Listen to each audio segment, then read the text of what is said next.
নমস্কার, আমার চ্যানেলে স্বাগত। আমি আজ অনেক দিন হলো ভিডিও বানাচ্ছি।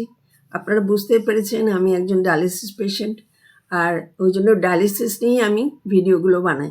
দেখুন, ডায়ালিসিস যখন শুরু হয়, মানে আমাদের যখন দুটো কিডনি খারাপ হয়ে যায় তখন ডায়ালিসিস শুরু হয়। আর ডায়ালিসারটা যেটা মেশিনের মধ্যে লাগানো থাকে, দেখবেন একটা লম্বা মতন ডায়ালিসার থাকে, ওটা ক্লিন করে আমাদের ব্লাডটাকে, বা টক্সিন যেগুলো জমে থাকে ওটা ক্লিন করে আমাদের শরীরের যে টক্সিন বা ব্লাডকে।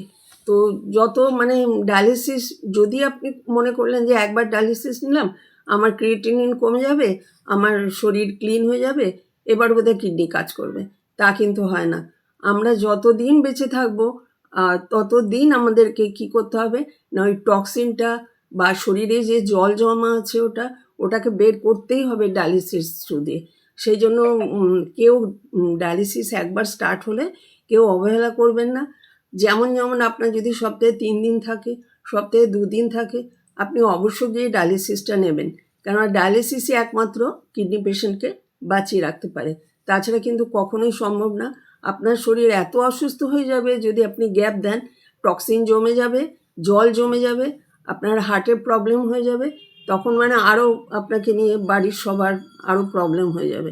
সেই জন্য ডায়ালিসিসটা অবশ্যই নেবেন। ডায়ালিসিসই একমাত্র যা আমাদের টক্সিন আর যে জল জমা আছে ওটাকে পরিষ্কার করতে সাহায্য করে।